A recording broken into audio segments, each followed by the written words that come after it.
E claro que o nosso encerramento será em alto nível. Por isso, mais uma vez, convido ao palco o Jaime Spitskovski, meu colega jornalista, para um bate-papo final, para encerrarmos o evento com chave de ouro.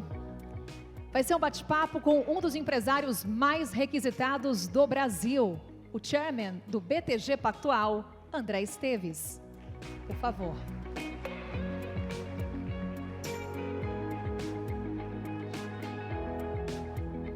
Seja muito bem-vindo.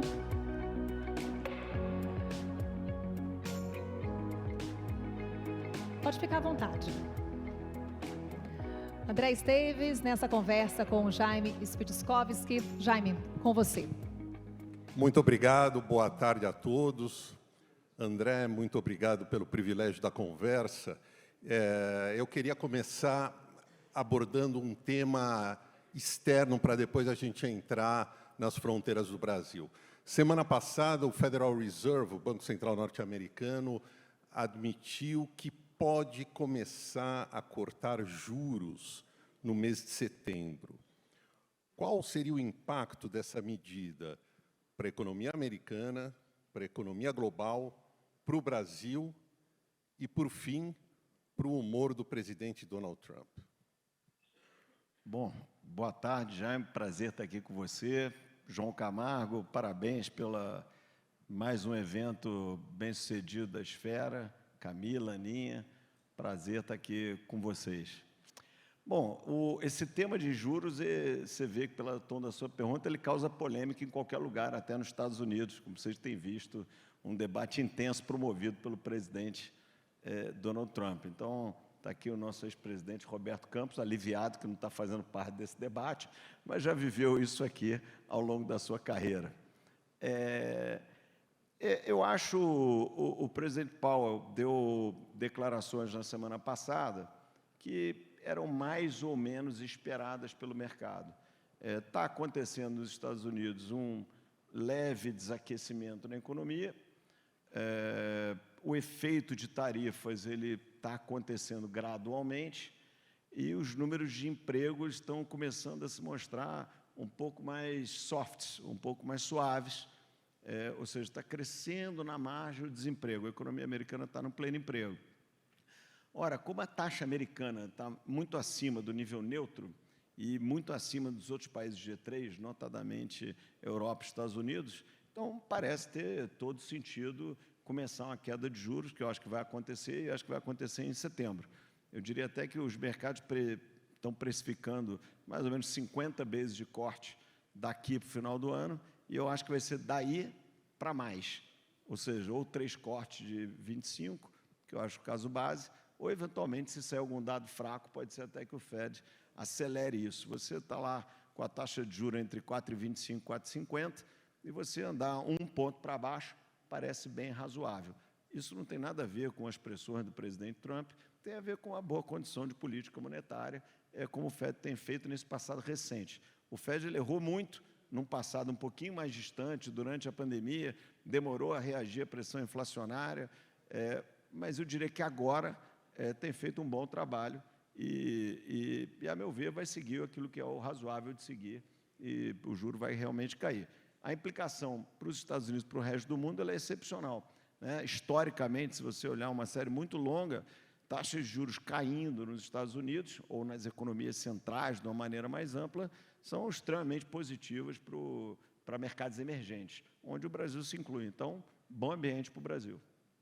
Setembro, então, André, talvez prometa muito do ponto de vista de um noticiário intenso.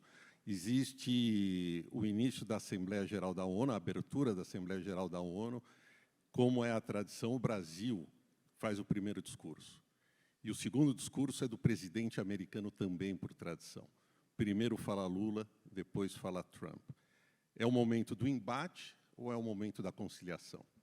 Olha, eu espero que seja da conciliação, né? Brasil e Estados Unidos têm relações históricas muito harmônicas, seja comerciais, institucionais, afinidades culturais, né? O volume de estoque de investimento estrangeiro americano no Brasil é enorme, ou de investimento até brasileiro nos Estados Unidos grandes companhias como Gerdau, JBS, Embraer, Marfrig e várias outras têm investimentos significativos. Todos os bancos brasileiros têm relações profícuas nos Estados Unidos. Então, eu acho que é o momento da gente ampliar as relações, nunca diminuir as relações. E eu acho que a política traz suas fricções, mas eu acho que a gente vai acabar chegando àquilo que é a nossa afinidade natural, que é manter uma boa relação institucional com os Estados Unidos. Eu não consigo ver nenhum sentido de ser diferente disso. Mas como navegar, então, entre a polarização, ou ao longo da polarização entre Estados Unidos e China? Olha, eu acho esse tema não passa exatamente pelas fricções recentes. Eu acho que trata-se de uma mudança de mundo, né? Um mundo mais multipolarizado, e que, no fundo, ele é bom para o Brasil, né? O Brasil é um dos poucos países que mantém relações com todos os grandes blocos, né? Nós fazemos negócio e somos receptadores de investimentos de forma significativa da China, da Europa, dos Estados Unidos, do Middle East, dos nossos vizinhos. E isso é uma qualidade, né? No mundo que nem todos podem investir em todos os lugares, a gente ter aqui no nosso país um lugar que tem escala, tem mercado consumidor, tem regras que são claras, um mercado financeiro profundo, mercado de capitais profundo e uma democracia pujante, e receber potencialmente investimento de todos os lugares, é uma enorme qualidade, né? E a China se tornou um importante investidor aqui no Brasil, principalmente nos últimos 10 anos, né? Historicamente, foi os Estados Unidos, depois os Estados Unidos deu lugar à Europa nos anos 90, e mais recentemente a Europa deu lugar à China, a partir dos anos 2000. Eu vejo isso como muito bom, né? A gente faz negócio com todos, recebemos investimentos de todos e, principalmente, tratamos aqui empresas chinesas, americanas, europeias ou latino-americanas como se brasileiras fossem, e é a maneira certa de fazer. Então, acho que isso, para mim, é uma oportunidade para o Brasil de ser o que nós somos, pacíficos, harmônicos, constitucionais e abertos à interação com todas as partes do mundo. E a diplomacia brasileira hoje caminha nesse sentido? Olha, eu acho que, ideologias à parte, eu acho que o mundo ele andou de uma maneira hoje muito mais complexa do que o que a gente chamava de diplomacia há 50 anos atrás, né? Eu acho que hoje os negócios, as relações comerciais vão muito mais rápido, muito mais à frente do que a, entre aspas, diplomacia. Então, o que eu vejo de empresas chinesas vindo visitar o Brasil, ou os players europeus com uma relevância enorme aqui no Brasil, ou mesmo os americanos que nunca deixaram de estar aqui, ou as relações latino-americanas que a gente promove, vão muito além do que a gente chama de diplomacia. Isso vale para o Brasil e vale para o mundo inteiro, né? O tempo econômico, o tempo financeiro, o tempo dos negócios se tornou muito mais rápido do que o tempo da diplomacia. Claro que vai sempre existir a diplomacia, o Brasil tem um histórico diplomático excepcional, vamos continuar usando isso. Acho que o Itamaraty formou quadros enormes, inclusive temos uma história de ótimos ministros da Fazenda que vieram do Itamaraty, né, de muitos anos, de décadas, que continue assim. Agora, eu acho que o tempo econômico mudou e essas relações comerciais, elas estão indo muito mais rápido e muito mais na frente do que a discussão, vamos dizer, mais politizada. Agora, André, ainda nesse cenário de crise, se é que a gente pode usar essa palavra, bilateral entre Estados Unidos e Brasil, como o setor financeiro enxerga o cenário atual, você como representante do setor, a crise, o tarifaço, a lei Magnitsky? Olha, o tarifaço, acho que todos os países, de uma certa maneira, em maior ou menor grau, viveram essa mudança de postura dos Estados Unidos, né? Os Estados Unidos, eu acho que ao longo dos últimos 50 anos, em todo o pós-guerra, foi um promotor de livres mercados, né? A pressão comercial que a gente sempre sofreu do lado dos Estados Unidos, e não é diferente o resto do mundo, era uma pressão de tarifas baixas. E, no entanto, a gente viu um swing de posicionamento ideológico, econômico, muito importante, né? Principalmente mais dentro da Casa Branca, até do que no próprio Departamento do Tesouro, uma visão um pouco mais mercantilista do mundo. Alguns acham que tem mais a ver com como era os Estados Unidos no século XIX ou como era o mundo no século XVI. Eu não vou discutir qual mercantilismo que era, mas uma visão que, em linhas gerais, olha, o déficit comercial, ao você ter o déficit comercial, você está exportando a criação de riqueza para uma outra nação. Que é uma visão um pouco curiosa, porque se você olhar nos últimos 50 anos, os Estados Unidos passou a ter déficit comercial estrutural a partir do início dos anos 70. E nenhum país foi tão bem sucedido quanto os Estados Unidos. Então, parece que tem alguma imperfeição nesse raciocínio, até porque existem balanças de serviços, o mundo é muito mais complexo hoje em dia, e os Estados Unidos têm sido a nação mais bem sucedida, tirando aqui um ou outro países ilhas, né, uma Singapura da vida, talvez Coreia do Sul, mas os Estados Unidos e mais recentemente a própria China tem sido um exemplo de sucesso econômico, né? São um país de 300 milhões plus de pessoas de classe média alta para padrões mundiais e lidera a inovação do mundo, as maiores empresas estão lá, né? O mercado de capitais mais pujante está lá. Então, eu não vejo muito essa necessidade desse swing. Então, agora, o que né? Vivemos aqui como o Canadá viveu, a Europa viveu, o Japão viveu, Colômbia viveu, nós vivemos aqui a nossa angústia. Ainda bem que eu acho que o que foi anunciado e depois parcialmente revertido, é claro que impacta alguns setores, impacta algumas empresas de maneira aguda, e minimizar isso é uma injustiça com essas empresas e setores. No agregado, não traz uma relevância macroeconômica para o Brasil. Ele é um tema microeconômico que eu espero que o diálogo que está aberto entre os diversos setores com os organismos americanos, ao longo do tempo, vá amenizando. Sobre o lado do setor financeiro, sanções também, tem muita coisa foi dita, e muita manchete ao longo, principalmente da semana passada, retrasada. Agora, sanções não são uma novidade para o sistema financeiro nacional. O Brasil tem centenas de indivíduos sancionados, né? Isso já acontece aqui.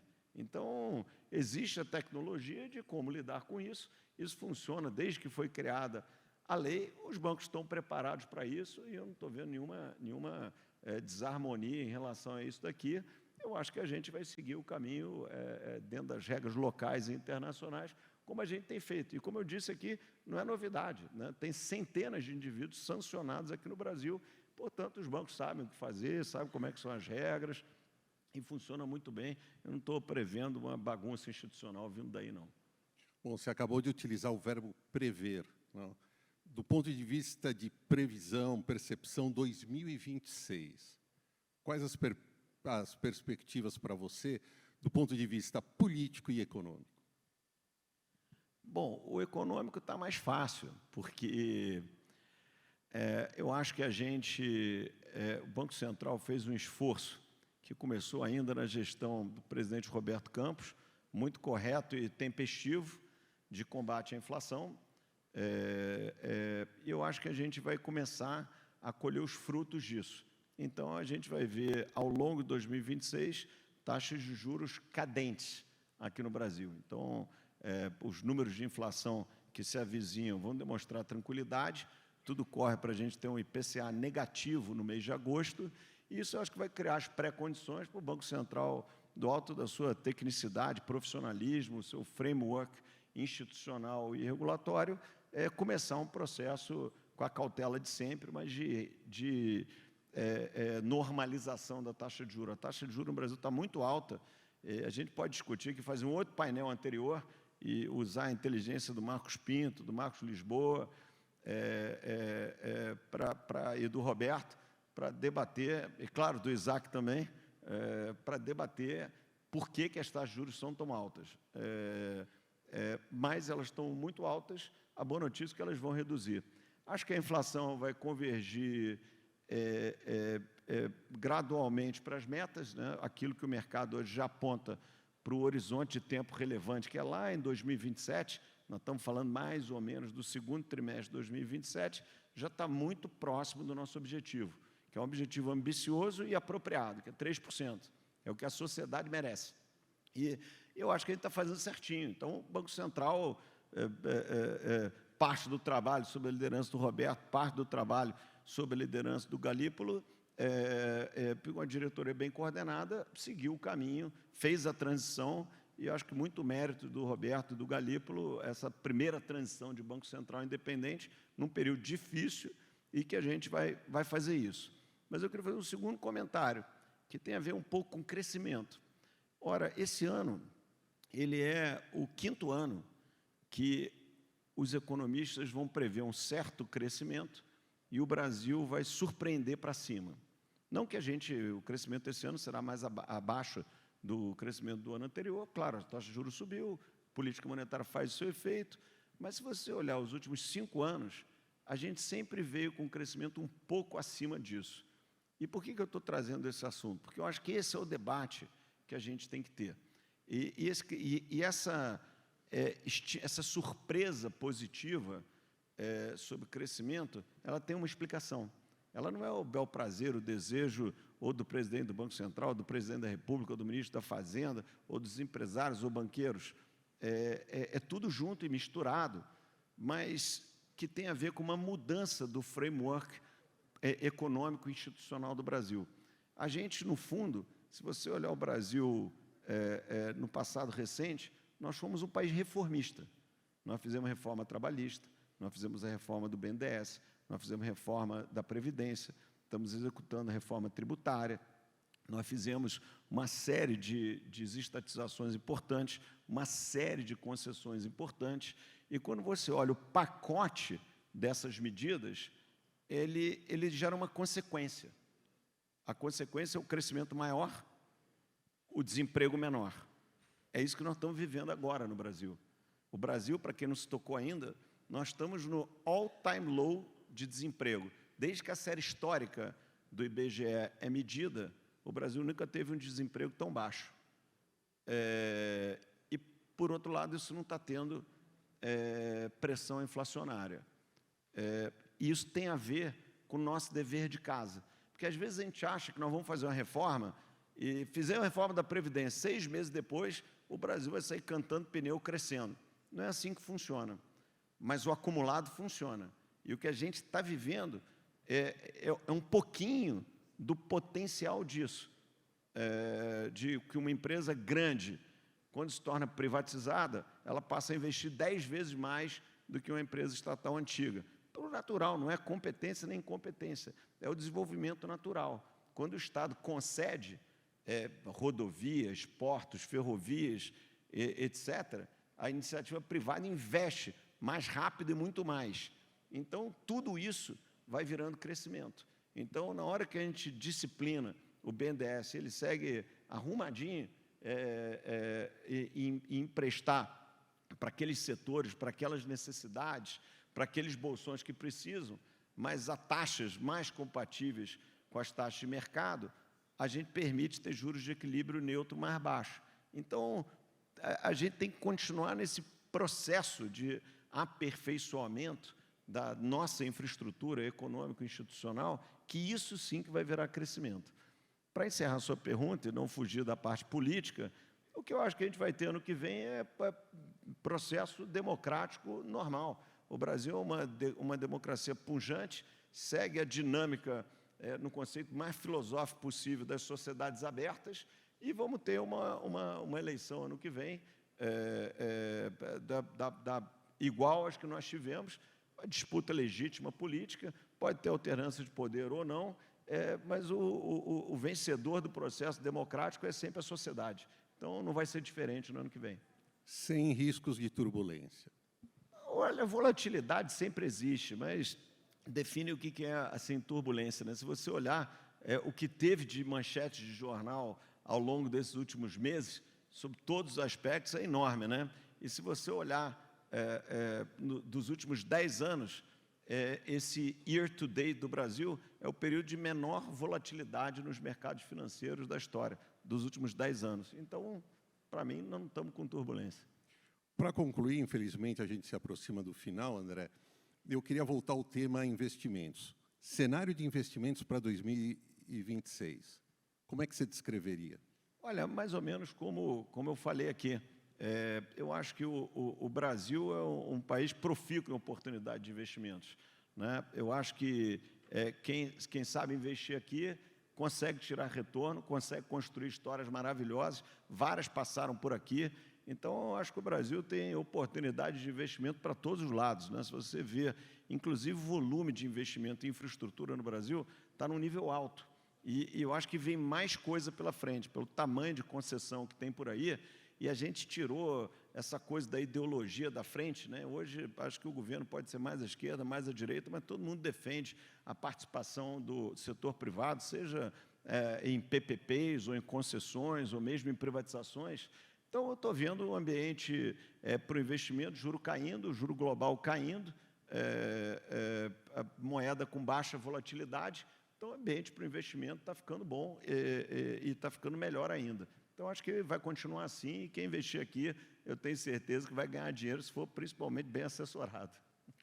André, muito obrigado. Infelizmente, o nosso tempo se esgotou. Um privilégio de poder te ouvir. Muito obrigado em nome do SFEP.